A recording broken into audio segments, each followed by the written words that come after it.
मकर संक्रांति कब, क्यों और कैसे मनाई जाती है।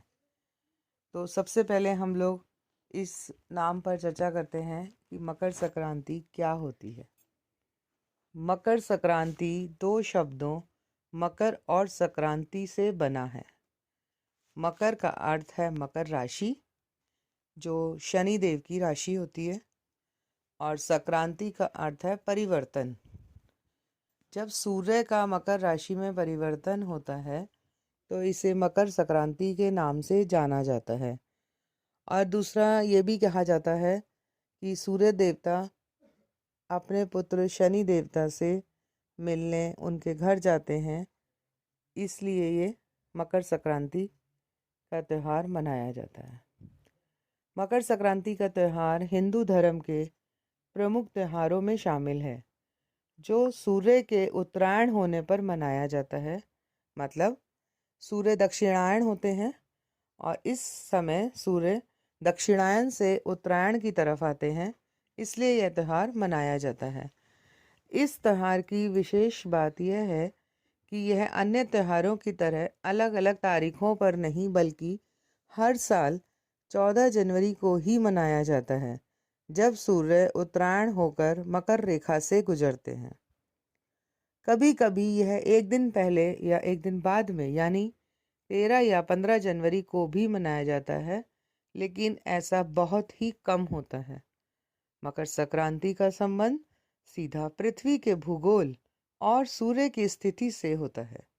जब भी सूर्य मकर रेखा पर आते हैं, वह 14 जनवरी का दिन ही होता है, इसलिए इस दिन हम मकर संक्रांति के रूप में इसको मनाते हैं। ज्योतिषी दृष्टि के अनुसार सूर्य धनु राशि को छोड़कर मकर राशि में प्रवेश करते हैं। सूर्य के उत्तरायण की गति प्रारंभ हो जाती है। भारत के अलग अलग क्षेत्रों में मकर संक्रांति का पर्व को अलग अलग तरह से मनाया जाता है। आंध्र प्रदेश, केरल और कर्नाटक में इसे संक्रांति कहा जाता है। तमिलनाडु में इसे पोंगल पर्व के रूप में मनाया जाता है।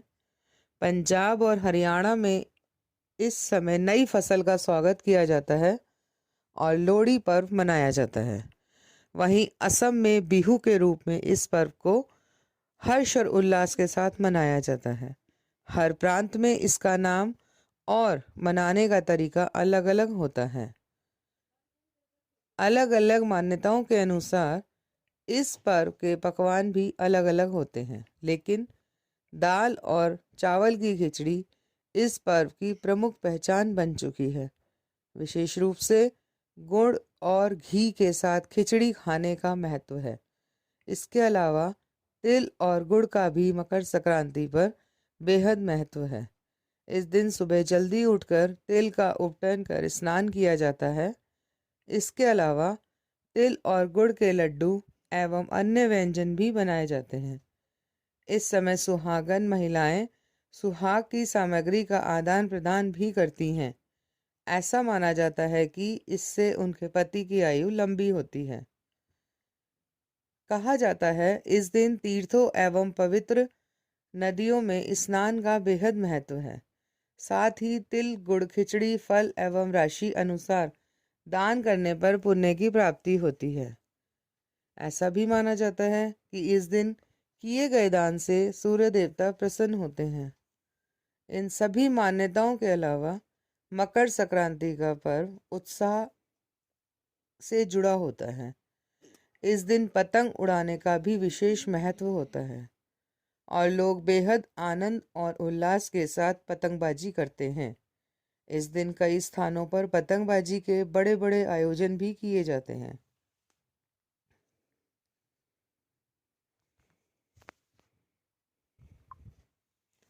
हमारी मान्यताओं और परंपराओं के वैज्ञानिक कारण होते हैं।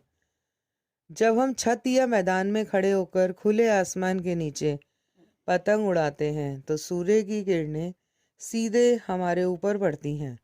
संक्रांति पर जब सूर्य एक गोलार्ध से दूसरे गोलार्ध की यात्रा कर रहा होता है तो इस दिन इसकी किरणों का सकारात्मक औषधीय प्रभाव हमारी सेहत पर पड़ता है।